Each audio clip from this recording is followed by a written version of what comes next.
Welcome to Founderline, the show where we answer your questions about startups. I'm your host, Joe Beninatto. Thanks for joining us today. It's great to have you all with us. Our goal with Founderline is to provide a way for people to get their questions about startups answered by experienced entrepreneurs and investors. Maybe you're thinking about starting a company. Maybe you've already started a company and you have an issue that you're dealing with. Maybe you're thinking about joining a company and you want to know more about the company that you're joining, and you might have a question about that. So whatever it is, we're here to help you today. This is a live show, and the only way that this works is if you interact with us and ask us questions. So you can do that by email. You can send us a question to help@founderline.com. You can also tweet your questions to @Founderline, and we'll see if we can help you out. With that, let's get started. Our guest today is Bill Trenchard, who's a partner with First Round Capital. Bill's founded a number of startup companies, including Jump Networks and LiveOps. He's also invested in a bunch of amazing startups, including Uber, Ironport, Lending Club, and Tapulous, amongst others. Bill, welcome, and thanks for joining us today on Founderline. Oh, thank you for having me. It's great to be here. It's great to have you here. We're having a little AV issues, so bear with us if we have any weird things going on. But usually, the way we get started is we just chat for a few minutes, Sure. ask a few questions. And for those of you who don't know, which is probably everyone, Bill and I go way back to the late 1990s with what I call the great calendar war of Web 1.0. Bill was the founder of a web calendar company called Jump, and I was one of the founders of another web calendar company called When.com. And maybe you can walk us through a little bit about that story and how you got started in technology startups. And I think we discovered that we have a mutual friend who might have been part of this story as well. Sure, So, yeah, I'll give you the brief version. So I went to school in upstate New York at Cornell and started a business there that was basically building web software for other people in the early days of the internet, 94, 95, 96. Back when everyone needed web software built, there weren't enough people to do it, and they didn't care that there were college students building it. Yeah. And that business we did pretty well, and I started to build a network of people out in the valley. And I started to connect with people. One of my team members went to go work at Yahoo, and after I graduated, I wanted to build a product. I didn't want to be a consultant anymore. Got it. And so that was that drill. Yeah, and so that was a critical shift. And we started working on the Palm Pilot back in the day. So there was back in the day the Palm 5. Remember hot syncing? I tell the kids today that have seen it. What were you were building software for that? Yeah. It was basically an offline web browser. So the idea you could hot sync your news and all that stuff down to the Palm and then take it with you for the day. Like there's AvantGo was one of those. Well, that's one of the reasons I pivoted. So we had this idea. It was very Pointcast-like. If you remember Pointcast, you'd sync, you get your news, stocks, and all that stuff. AvantGo launched with a bunch of venture funding out here. We were some kids out of Cornell. I said, I'm out of luck. And so I called my friend at Yahoo and said, would you guys have any interest in buying this? He introduced me to a guy named Jeff Ralston. And who's been on the show? Who's been on the show. He's a great guest. He's a great guy. Is now at YC and he's a partner at YC. as well as Imagine K-12. That's right. As he always reminds me. So I met Jeff, and he said, we love all this stuff that you're doing on the Palm, but could you get the stuff that's on the Palm, the calendar and the contacts and all that stuff, and get that synced up to the web and build an experience around that? And so that was the beginning and genesis of Jump. I always like to tell entrepreneurs, get out and know your customer. I had a customer one, which was Jeff at the time. But at the time, Yahoo was certainly the top internet company.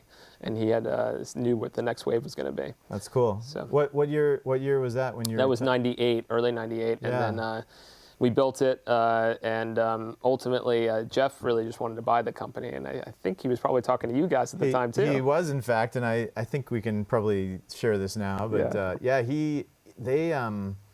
they tried to acquire us. I'm trying to remember. It was like spring of '98. Yep. And it was Katie Middick, who was there with Dave Nakayama and Jeff. That's right. And like we had just launched. Like I think it was the four of us and maybe one or two engineers, the four founders, and like Yahoo wants to talk to us, and we have this conversation. We haven't even built anything yet. Yeah. And they're like, oh, we want to buy you. And, Yep. and we're like, what? You know, like that doesn't make any sense. And Very similar to us. yeah. And so and then they ended up buying WebCal. WebCal, I don't know yeah. if you remember that. Oh, I which do. is not the best piece of technology in the world, but Yep. they took that and revamped it. And then, remember in those days, they were all portals, right? Right. So every portal needed a calendar, That's right. as it turned out. So Microsoft got yours, and Yes. AOL got ours, Yes. and the rest is history. So That's how I ended up out here. well, and it's so funny because the way we started When.com is we had a consulting firm called ActiveSite, and we were doing web projects for a bunch of companies, including Microsoft and Netscape and PG&E, and then we said, we don't want to do consulting for the rest of our lives. We want to build a product. So it was like almost the identical thing. I didn't know that they were that parallel. Yeah. And we were competitors, but we didn't know each other at the time. And then afterwards, we did the kind of the postmortem on. So how did your calendar company go? Exactly. So that was awesome. And then you went through, did a bunch of companies after that. So remind me of the list. So Jump Networks was one. I did Jump Networks. Then I went to Idea Lab for about a year. Oh, that's right. So I joined Idea EIR or. So managing director was the role. Okay. Basically, I was helping to launch the incubator here in Silicon Valley. That's right. That was in 99 to 2000. Okay. That was a very special time, if you And remember. Bannister was there, right? That's where I met Scott Bannister and a bunch of other great folks. Okay. And then we I left there in the end of 2000. Okay. And then came to took a few months off and then started thinking about what to do next. Started fiddling with phone systems and realizing that this was really painful. Started learning about voice over IP. Met a bunch of guys that knew a lot more about that space than I did, and we started brainstorming some ideas, and we came up with a company called Callcast. That's right. And Callcast was it was one of these situations where it was a kind of right idea, which is basically building a phone application building platform in the cloud, where you could build apps that would interact with the phone network. It was about 8 years too early. There's a company that's pretty successful now called Twilio. I was just thinking it was Twilio. Yeah, that's right. Well, and that's what's so funny is all these companies are like Instacart, right? Yes. I mean, that's Come around again. yeah, it's Webvan, and there wasn't an Uber back then, I don't think, but like all these Web 1.0 ideas now that you have this network, they're possible again, right? That's right. Yeah, I should go back through the news headlines from like 99, 2000 and see what's going on. What ideas we can resurrect. Absolutely. So then, and that ended up merging with Live Yeah, Ops so it was a tough time. We were building that from 2001 to 2002. 2002 was like very hard to raise any money. And we raised a little angel money, but it was very hard to raise venture money. And we were frankly way too early to the market. It was a good idea, but many years too early. Yeah. And so we tried to find a way to keep the company going. We met this company called Live Ops that was based in Florida that was doing this very interesting idea around call centers, where they would have people work from home instead of in the center. Yeah.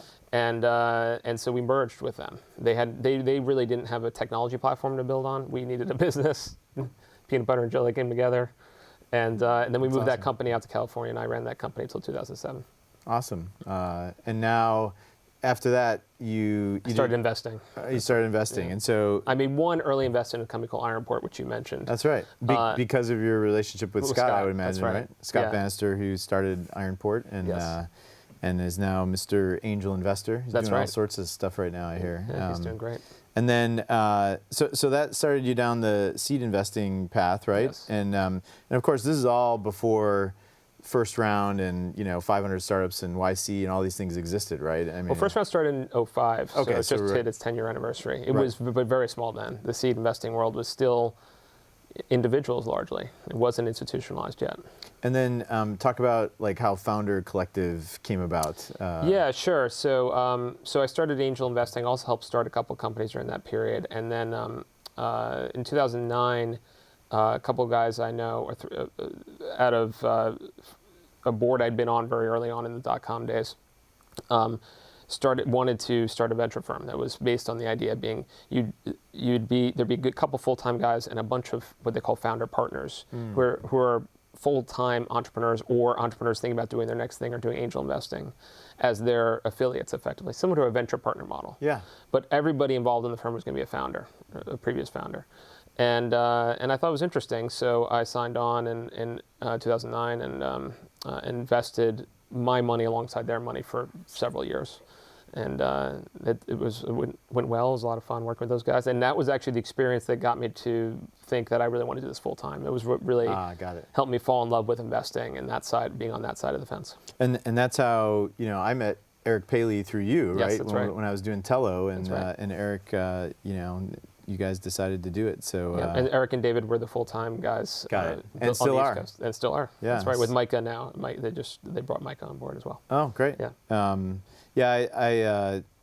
I have heard several people say they had really good experiences, and I did as well. So And the early days were fun, a lot of fun. Chris Dixon was there. Katerina is still there, and they've done great.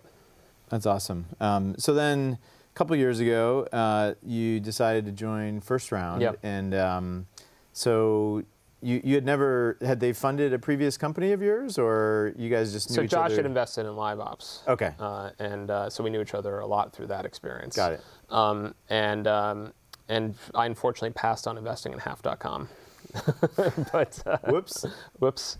It was happens. It Happens was to the best passing of on a us. few of those that my friends did. That obviously I did Ironport, but didn't do a bunch. That really got me to realize, hey, this is actually there's a business here. I didn't really know anything about it, and that's what it was. A combination of that and the Ironport exit that really got me thinking about doing that in 2007, 2008, and that's what that and Founder Collective led to First Round. And so in 2012, I started thinking about doing this full time. I talked to a bunch of people, and I'd known Josh from back when I did my first business at Cornell. So Wow. 20 years now, we've known each other. He was my biggest customer for the web contracting business. Oh wow, And that's awesome. so it's cool. It's cool to come full circle.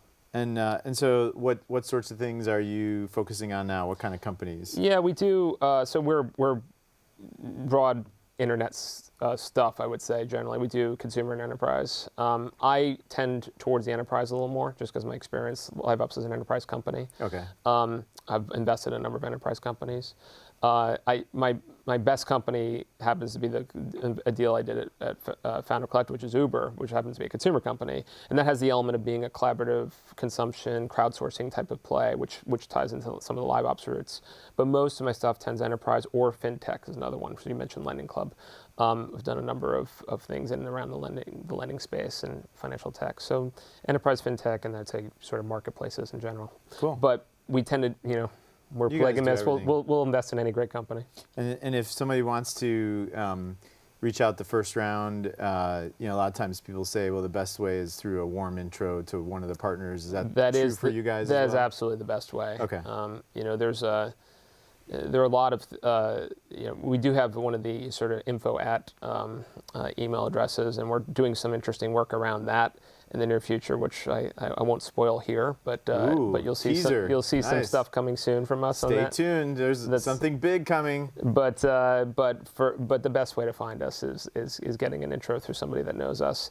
And really what I recommend entrepreneurs do, and I tell all my entrepreneurs to do this when they go for raise their Series A, is understand the background of the investor, what sort of deals they've done in the past. Exactly. Do some calls on them, really understand what their interests are, what get them excited, and then find the right intro. Great.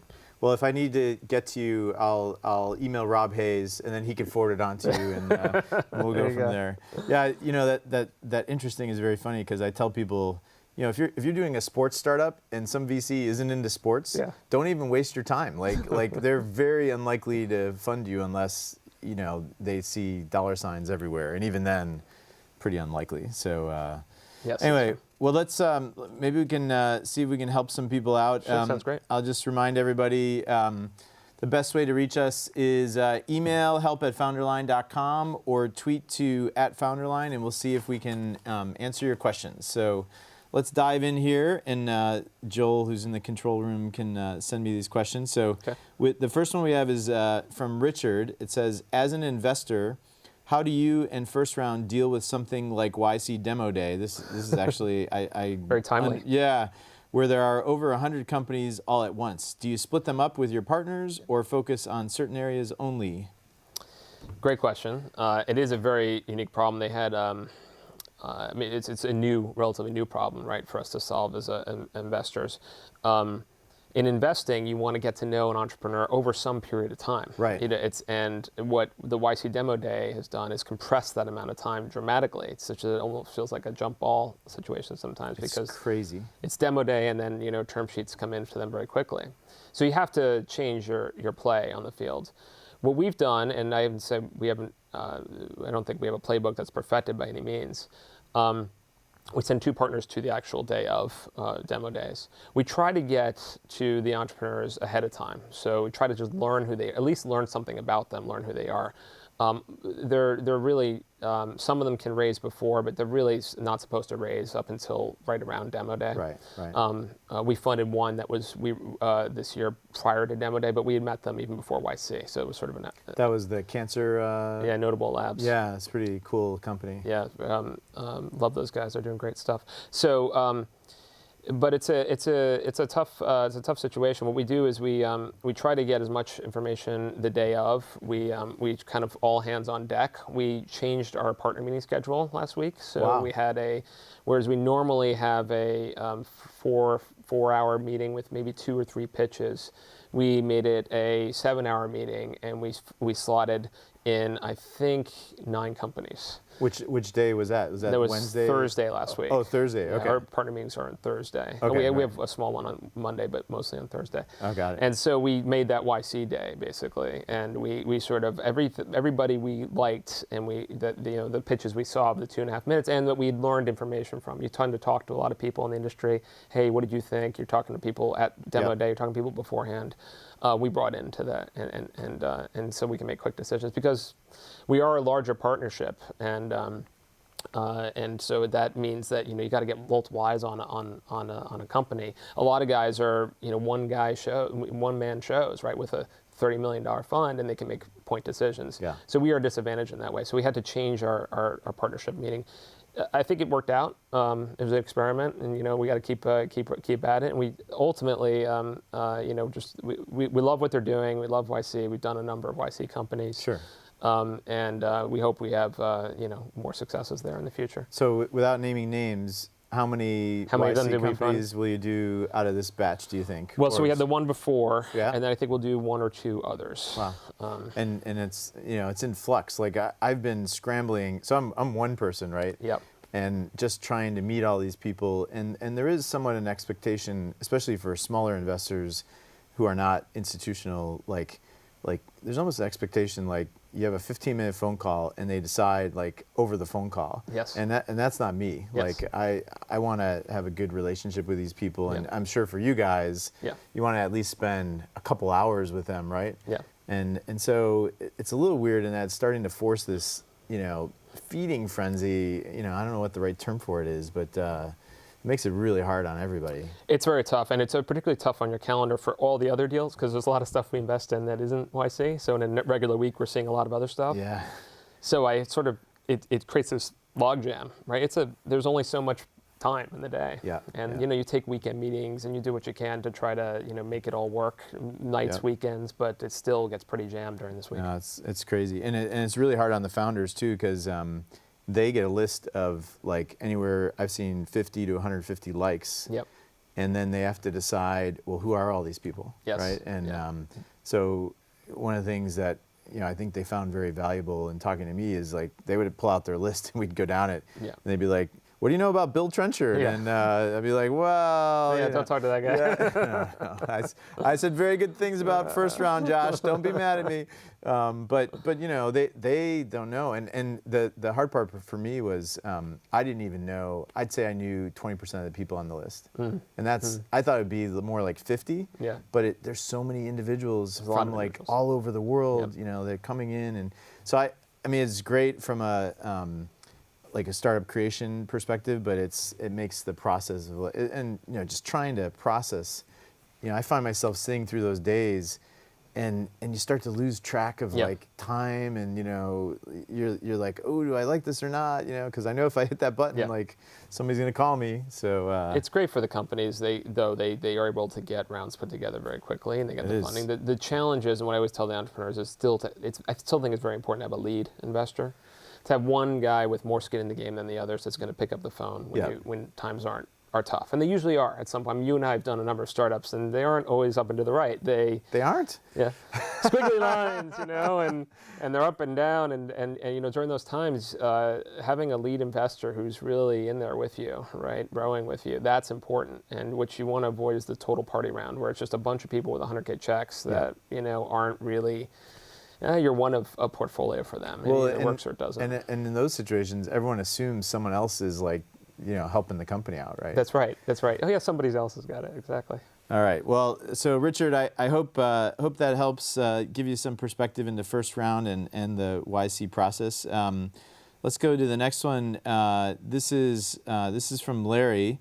In seeking the proper balance between hiring too soon, which means spending too much, or too late, losing opportunity, and firing too soon, possibility for retraining rather than starting with a new hire, or too late, harming the team. That's very convoluted. I didn't totally understand that, but hopefully you did.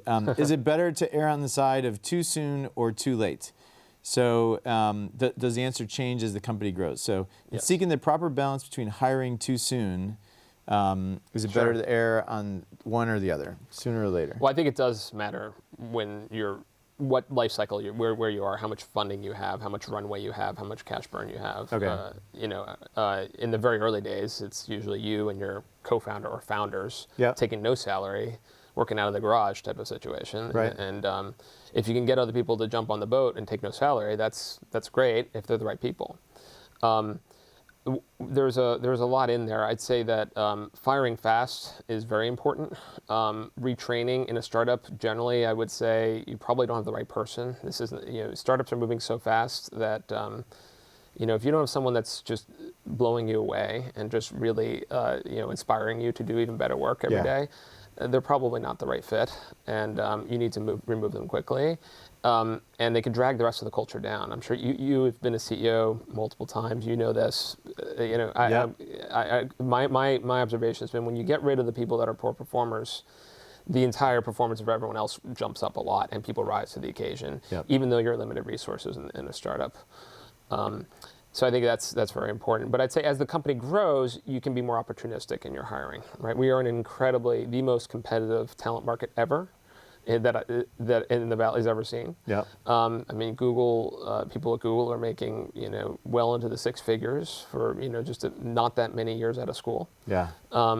When you combine their stock grants plus their cash, so it's very, very hard to get talent when you've got someone you think is an incredible athlete and can add a tremendous amount to the team. I often counsel companies within reason to add those one or two opportunistic hires. That's usually during the seed stage. Usually there's $2 million of cash invested at that point. Got it. Later on, you can get a little more opportunistic.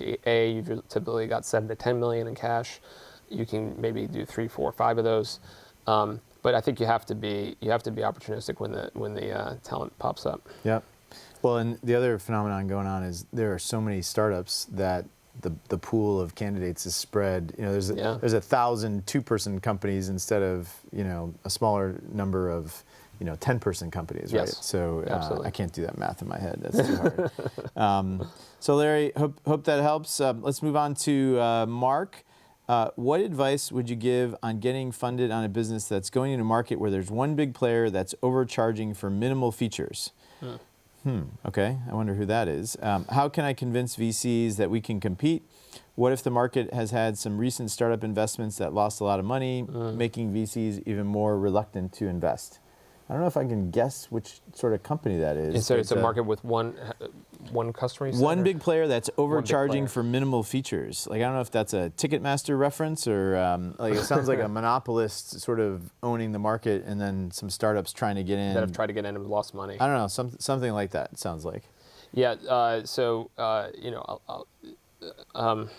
VCs have been called lemmings before and following the herd, and there's a problem in this business, which is that a typical venture guy will see 500 to 1,000 deals in a year, depending. Seed, you tend to see more because we're at the top of the sales funnel, so to speak. Yep. Guys typically around 400 or 500 a year.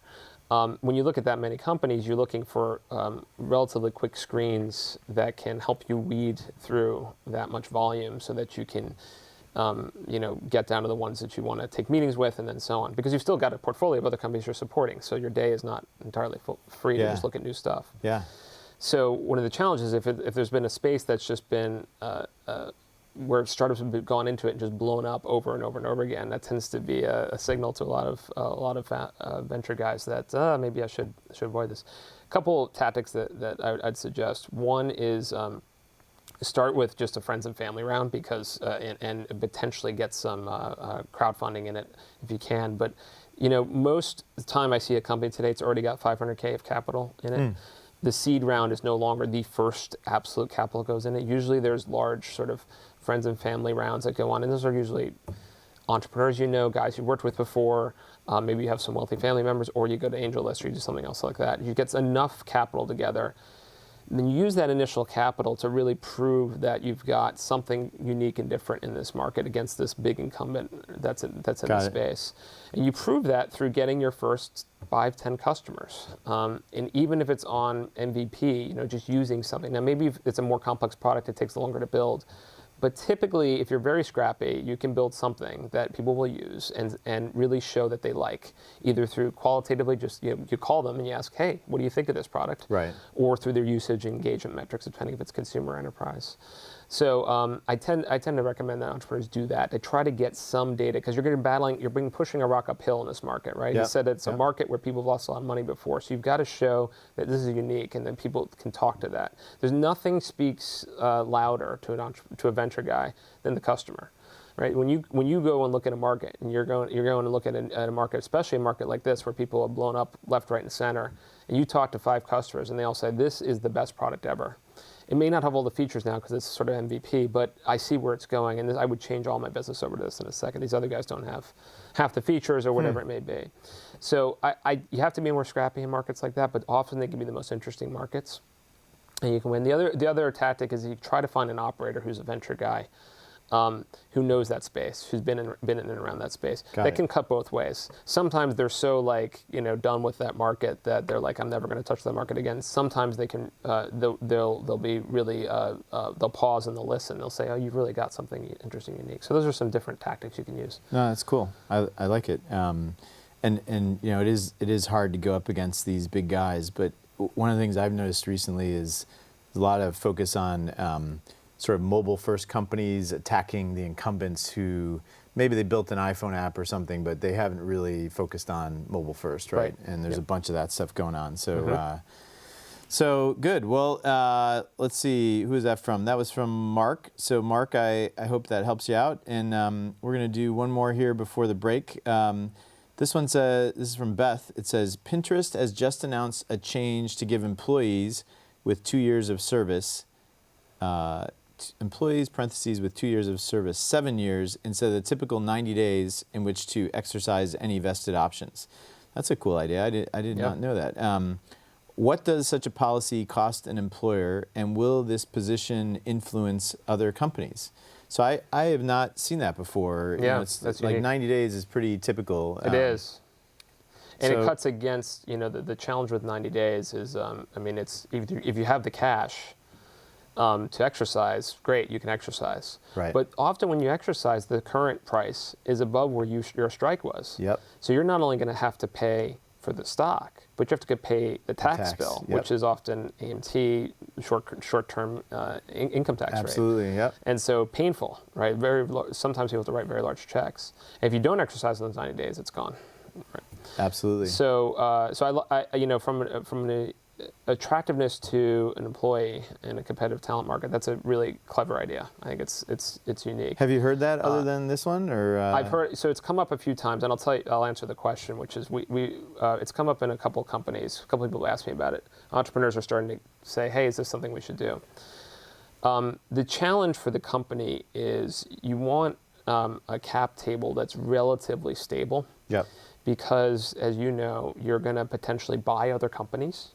You're going to potentially raise more money. Right. You're going to potentially sell the company to someone else. And if you have a lot of the cap chart sort of unknown in this limbo stage, because it could be this or it could be that. Yeah, it's got a 7-year option, and it could be 5% of the company or 10% of the company, depending how long this has been going on for. Yeah. Then it's harder to, how do you establish what the price is for the stock, right? Yep.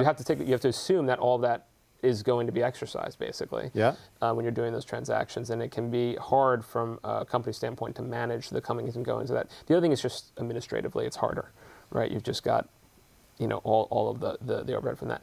I think it's an interesting idea. That I think that they did it is you're going to see. I'm guessing you're going to see more startups do it, especially because it's such a competitive market for talent today. Yeah, I think it's cool. Maybe 7 years seems a little bit extreme in my opinion, It's but long.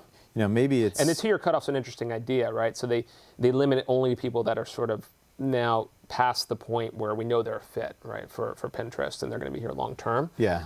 So it probably limits the, you limit the churn issue, people that come and go, they didn't work out in the first year. Yep. Makes sense. Yeah.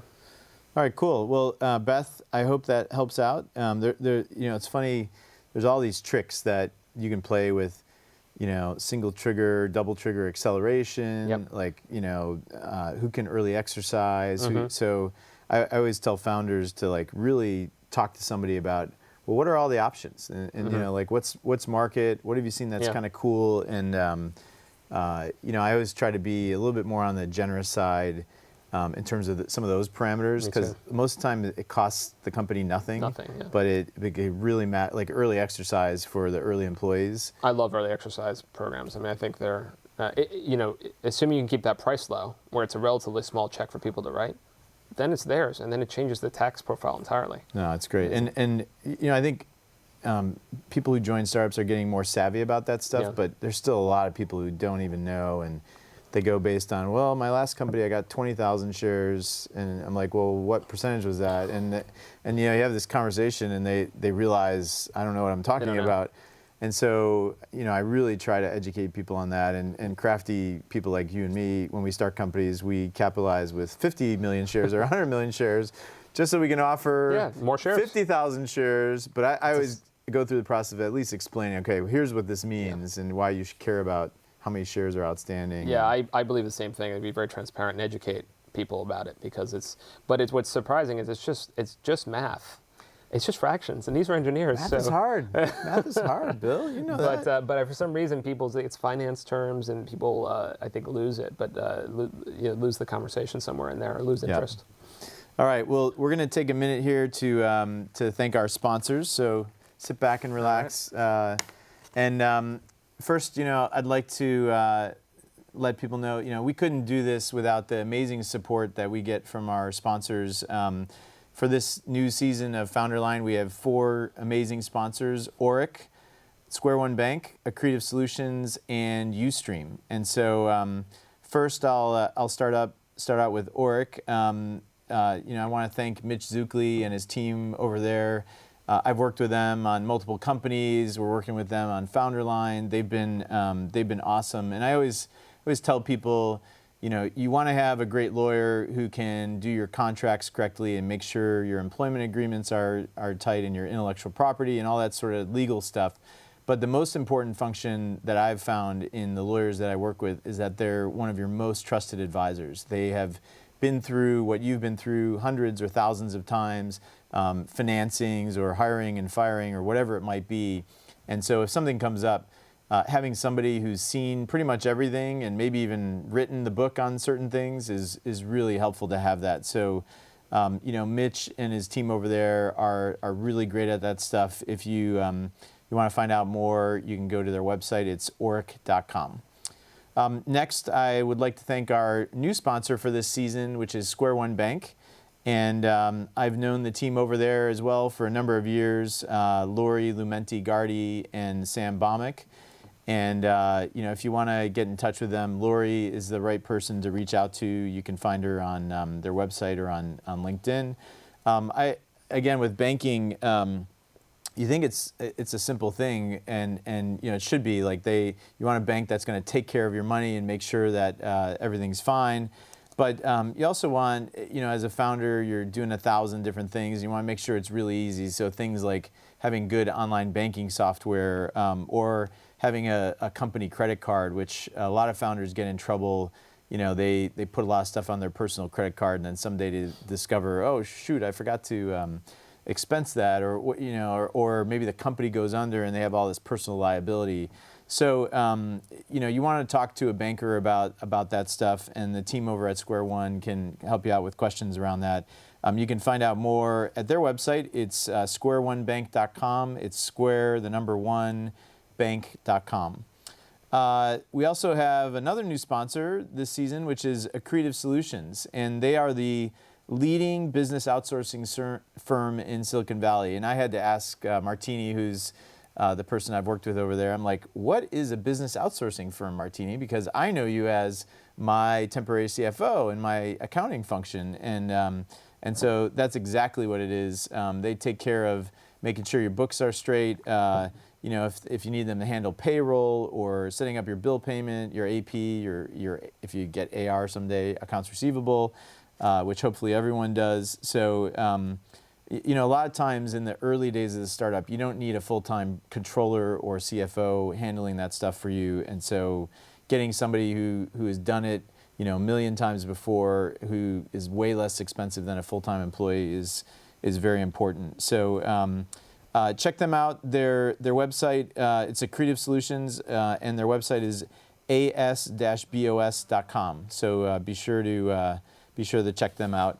And then finally, many of you are watching this show now live over Ustream, and I'd like to thank Brad Hunstable and the team over there for being with us from the very beginning. They were one of our founding sponsors, and without them, we wouldn't be able to bring you this live show every week. Their streaming technology is the best, and if you need to set up a company meeting or some sort of event for your business, they can pull that off with ease. So go check them out. Their website is ustream.tv, and I'm sure they'll be willing to help you out. So that's paying the bills, as they say, as they say on TV. So we're going to go back to some questions now, and let me just take a look here and see what's going on. We have one from Michael here. Do you believe that Meerkat's success will diminish without the help of Twitter Social Graph and Periscope will dominate? Or maybe neither of them will succeed and we are just experiencing the peak of the hype cycle. So first of all, are you investors in any of those companies? We are not. Okay, so neither am I. And I know the Periscope guys, great guys. Glad they exited. It was wonderful. Yeah, it's amazing. Is a rumor about what happened there, or like the numbers, or yeah? They're rumors. I don't know what's true or not. I haven't seen any numbers, so. I've heard numbers all over the place, so I don't know. Okay, well, we won't quite know. We won't speculate. So what do you think? Is Meerkat dead? A lot of people are saying it is, but I don't know. So I'm challenged with this space a little bit. I think it's a little on the hype side. I'm in that camp. I think that listen, text is great, pictures are great because they're quick, right? You can quick look. Yep. And you're in and out. Meerkat, Periscope are longer engagement, right? This is a broadcast I'm going to do now. Yeah. And I think that it's very novel right now. It's very clever. It's very quick the way you can engage with it. Or even if you look at Vine, which Twitter bought early on and launched, very short, right? 6 seconds and you're in and out. Yeah. I think that it's the format, and obviously, I could be completely wrong with this, but I just didn't think the format is well suited to the longer form. Live broadcast like this, this is obviously very long form, but even for a 3 minutes type of interaction, I think people are in and out very quickly. And I know they designed it that way so that you can come in and out. Yeah. But, you sort of miss part of the story, you miss part of the engagement that way. So I tend to be a little more on the hype side. Where are you? Well, so, when Meerkat came out, I just saw it exploding, and it was all over my Twitter feed, sort of like droppings on my Twitter feed is the way I thought about it. And so I was slightly annoyed, but what was amazing to me is like somebody could launch, a stream and in like seconds have 1,000 people watching it, right? Yeah. And a big part of that was the power of the Twitter Social Graph. Yes. It seems like Periscope is less obnoxious in that way, right? I think they're maintaining their own graph, which is built off of the Twitter Social Graph, but they're not spamming everybody's Twitter feed as much.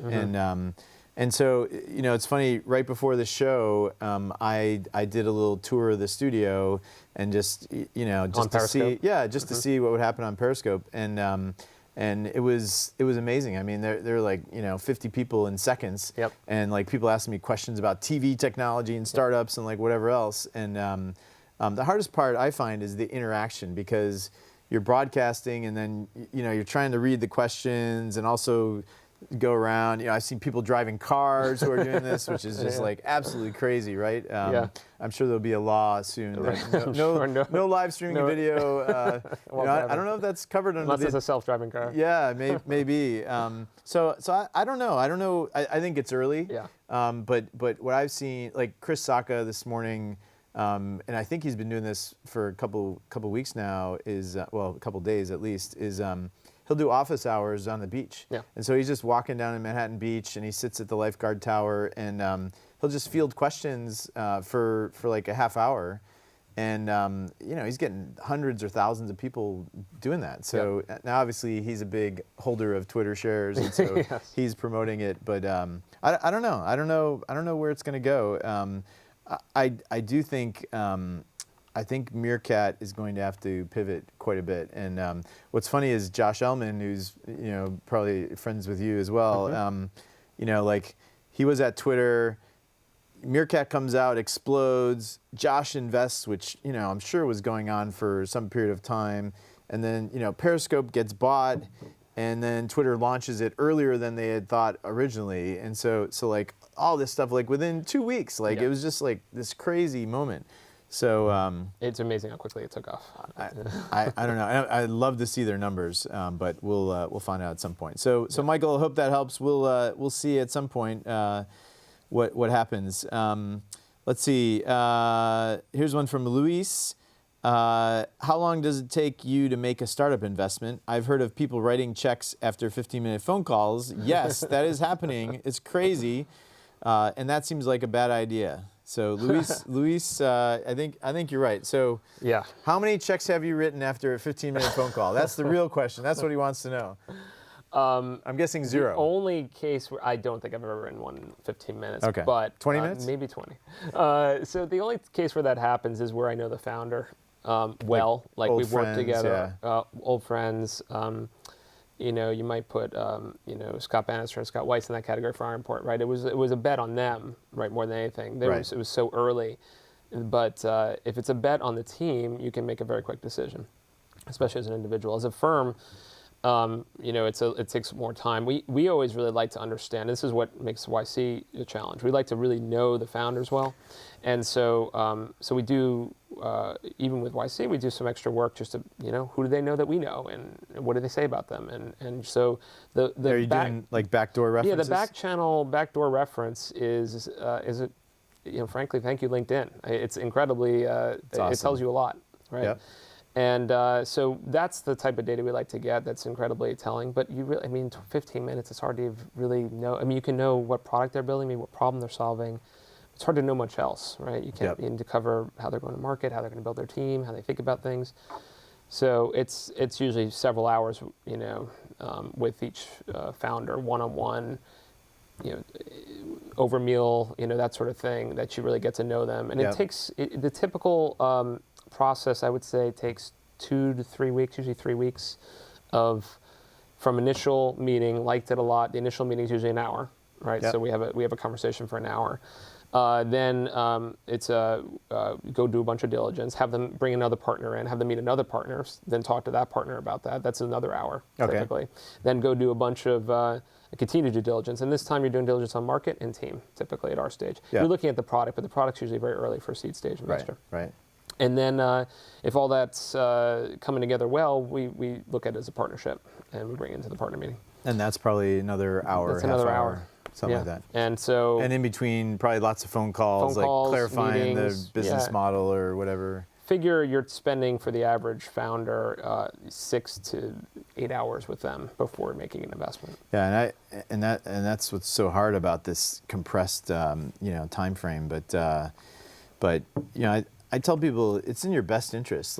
Yeah, they should know us. Absolutely. Well, and it's amazing how many founders don't bother doing reference checks on their investors. And this whole week, I've been telling people, have you called any CEOs? You need to call some CEOs and find the CEOs who got fired. Those are the ones we're talking or where it didn't go well. Yeah, and bad things always happen, They but at least you should understand why it happened. That's right. And like I'll discover somebody I know took money from maybe a VC I'm not that excited about, Yeah. and nobody at first round, of course, Josh. But I'm sure he's watching right now. That's why I just gotta keep. You guys send him the link later, just so he sees all these ads.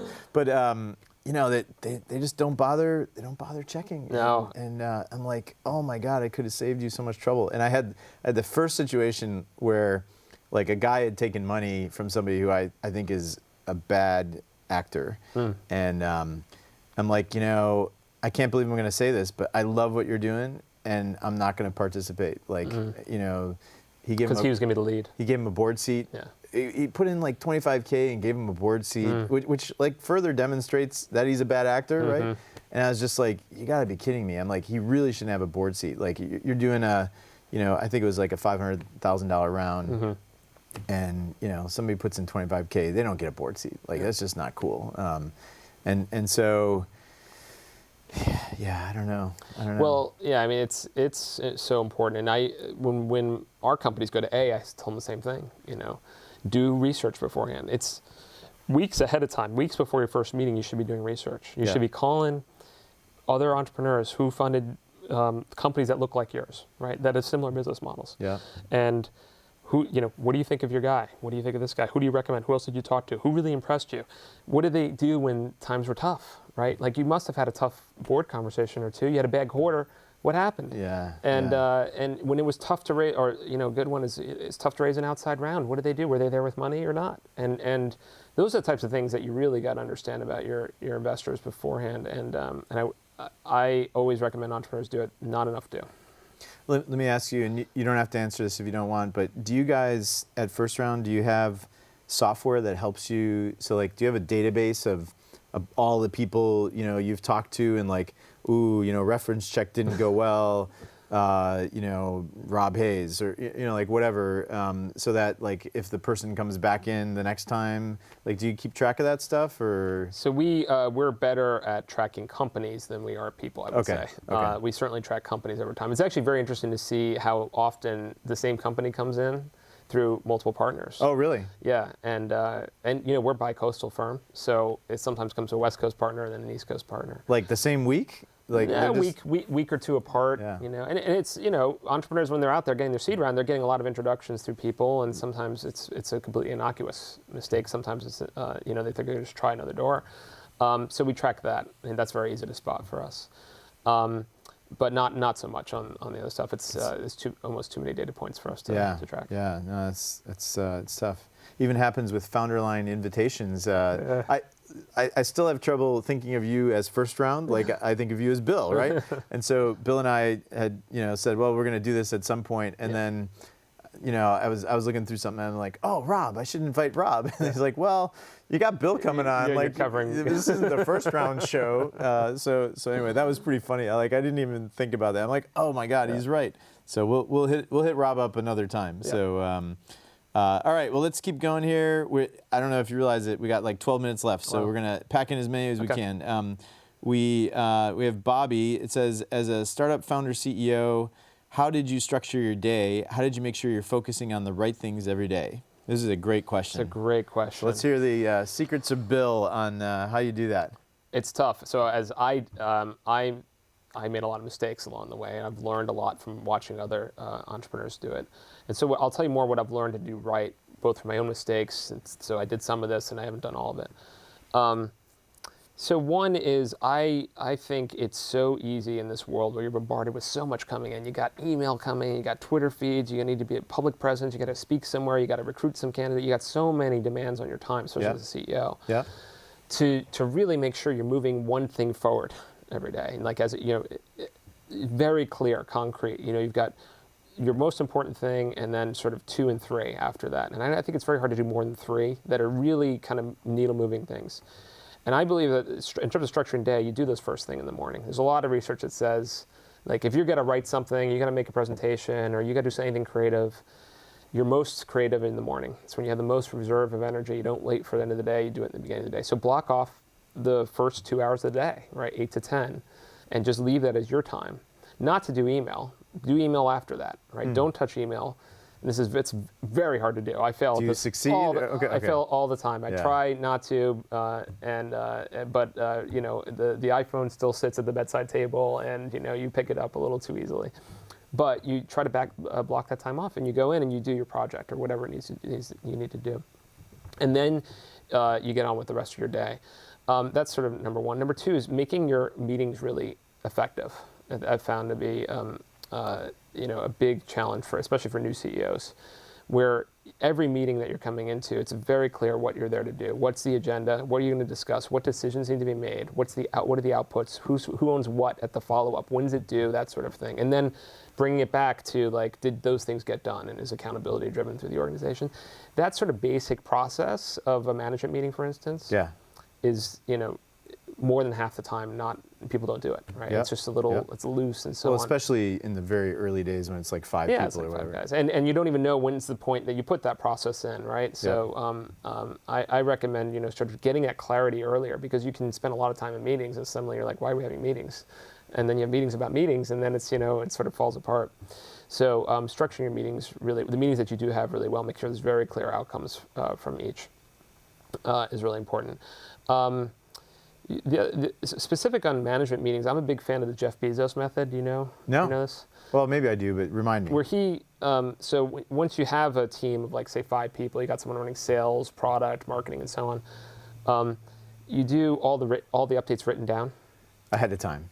Yeah, he's a big Microsoft Word fan, right? Yeah, so like people write their update and then their metrics are in there. Maybe it's like a paragraph or something like that. And then Right. on your Monday morning, you spend the first 10, 15 minutes reading it, right? And that's right. your blocked That's time.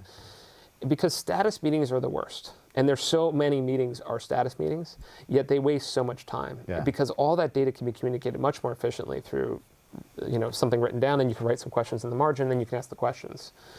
Versus people are not very good at, you know, being succinct and being like, I'm not Yeah. being succinct right now. Like, you know, just you drag and you just sort of like go on and on and on. And then they don't realize it's taken 30 minutes to cover their area when it could have taken 5. Yep. So that's another thing I think is really important. You know, And then limit email. Oh, I'm go a big believer of batching email. Like just batch it to do the 30-minute, hit it, try to get to inbox 0, move things that are tasks out of your inbox, move them into touch it once. touch it once. If it's going to take you more than 2 minutes, if it's less than 2 minutes, handle it then. More than 2 minutes, either delegate it or throw it in Task Manager. Throw it in. One I've been using recently is Handle, which I like. It integrates Oh, really? well with I need Gmail. I need a new one. Like, Yeah, there's always new ones going around, but yeah, move it into some Task Manager. You can come back to it later. cool. And you know, Brad Feld has this theory. Like, it's amazing how meetings always end up being 1 hour. You know, and they expand to fill the space available, like They hard do. drive space, right? They So do. so like he'll schedule meetings that are like 15 minutes, you know, and he'll warn the person in advance, and like, you know, there's no chit chat when you Yep. sit down, and it's like, Yeah. why are we here? You know, and I mean, on one hand, it's a little ruthless, like maybe a little socially awkward for everybody. Yep. But on the other hand, you know, I especially find this with when you're having a coffee meeting with like somebody who asks you for a favor, right? You know, and they kind of expect you to spend the full hour, and I'll warn them in advance as like, you know, I'm really busy. I will give you whatever, 15 minutes or 30 minutes, and then I give myself the option to keep going if something interesting is happening. But that really helps to, like, every meeting doesn't need to be an hour. That's right. You know, you can have 15-minute meetings, Absolutely. and in fact, those are the best, right? They are. Plug for this. I actually did a piece on First Round Review about this. So you can go to firstround.com/review, and there's a piece in there on productivity. I interviewed a whole bunch of CEOs to see how do they manage their days, and there's a lot cool. more tips in there. But Cool. And by you know, that first round review, the content there is awesome. Like, I don't know. we have a great team. Yeah, I mean, there's a whole team of people who are responsible for putting together the technology and the content as Yes. well. So, you know, I subscribe to that. You know, you should subscribe to that. There's so many great resources now where lots of, you know, old entrepreneurs are coming back and like writing down the stuff. I mean, Naval and Nivi with their Angel Hacks way back, you know, before AngelList even. I mean, I just like consume that stuff, Yeah. right? A lot of good content, and we're big on tactics, right? So a lot of that's really the how-to. You know, like, yes, you need to go to market strategy, but how do you how do you build your first sales team, right? And what do you look for? That's the type of stuff that you'll see on there. Absolutely. All right, so here's one from Michael. Do you believe that all original angels and early stage VCs should receive pro rata rights if they want them? Great question. Yeah, it is a good question. I think if an investor's backed you early and has taken the risk to put their money where their mouth is and put money in when it's just an idea or it's relatively early in your life cycle, and they've believed in you because there's so much in a belief in the founder and in the company, and they want to continue to believe in you and they want to continue to put their money there. I do believe that pro rata rights. Even like for the 25K investor versus the 500K investor or something like that, because frequently they don't, right? So most seed investors don't, that put 25 or 50K in, they don't take their pro rata in the next round because they're not reserved against it, right? So we reserve a fund. Most funds reserve for follow-on investment, where you're reserving 50 to 70% of your capital, actually, for one company in follow-on. And individuals don't do that. So for individuals, I don't think it's as important, but I would ask them. I would make it at their option, right? And these are it's a long-term relationship. If someone wants to continue to back you, it can almost always be worked out. Right, so where it becomes a challenge for because every follow-on investor, the Series A investor, is expecting that the guys are going to put follow-on money in, and if they don't, it's actually a bad signal. Absolutely. So everyone expects it. So you can usually make it work out if there's not enough room for things to happen. We've never had a problem with it, and like you said, mostly the individuals don't do it. Awesome. I have a great story. Just quickly, there was an investor who came in late to one of my previous companies as an angel, and they didn't put in that much money, but they insisted upon pro rata rights, and I had to go back to like 10 other investors, like get them signed up, and then when the time came to do the Series A, they didn't want their pro rata rights. And I'm just like, are you kidding me? Like after all that trouble you put me through, you're the one who decides not to? And it's like, well, we had got some stuff going on. Like I think there was some fund management stuff going on, like where sometimes funds run out of money, right? And they can't do it. But I'm like, okay, I'll remember that. Thank you so much. All right, let's see. We got a few more here. Tim, how many partners at first round are required to make an investment? Does it have to be unanimous? How many partners are there now? 7, 10? There are 6. 6. Okay. One of those is part-time, which is Howard. Howard's on the East Coast. Okay. So we don't disclose how we exactly make decisions. Okay. All right. I would say that it is. There's some. It's a discussion. Every time it's a discussion, we go around the table, get everyone's viewpoints on the company. We debate. It's actually can sometimes be a very long debate, and you're debating the merits of the product, the market, the team. You're looking at all those factors and then making a decision. So 62%, that's the number, isn't it, Bill? There's a number, but I can't. I'm sworn to secrecy on that one. All right, that's cool. And I actually think that's one of the hardest things as an angel is you don't have a group to go back to and like get slapped around like, what are you thinking? You know, haven't you looked at X? And you're like, oh my God, I totally forgot that, or whatever it is, right? So that's the beauty of a partnership is being able to do that. That's right.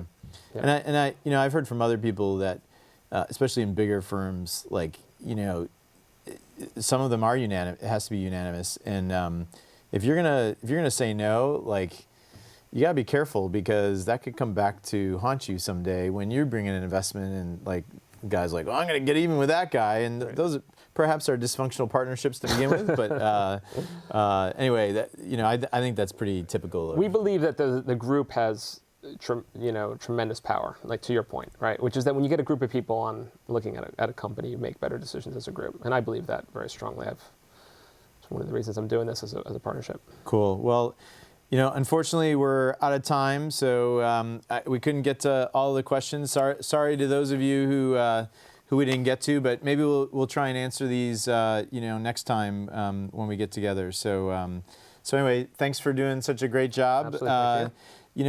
You can find Bill on Twitter. It's at @btrenchard, and First Round is @FirstRound, right? Mm-hmm. So go follow him on Twitter, and you'll get more wisdom like you've heard today. We are going to be off for the next 2 weeks for spring break, but we're back on April 22nd, and we'll have another great episode for you then. Our guest will be Mike Cassidy, who is now Vice President and Project Leader for Google X's Project Loon. That's the crazy project where they're putting up these balloons and delivering internet access to the remote reaches of the planet. So Mike's just an awesome guy. I've known for a long time, and he has a great history as an entrepreneur with 4 companies: Ruba, Xfire, DirectHit, and Stylus Innovation. Back with some other MIT friends, and it'll be a fun show. So be sure to send us your questions now. Maybe we'll handle some of these. But if you have questions about startups, Mike's a great resource. That'll be Wednesday, April 22nd at 5 o'clock Pacific time. Thank you once again to our fantastic sponsors, Oric, Square One Bank, Accretive Solutions, and Ustream. Don't forget to follow us on Twitter. Our handle is @Founderline. You can send your questions to help@founderline.com. You can check out our website. You can guess the URL. It's where you can subscribe to email updates and even subscribe to our podcast on iTunes. Thanks for watching. Here's to the crazy ones, and we'll see you again next time.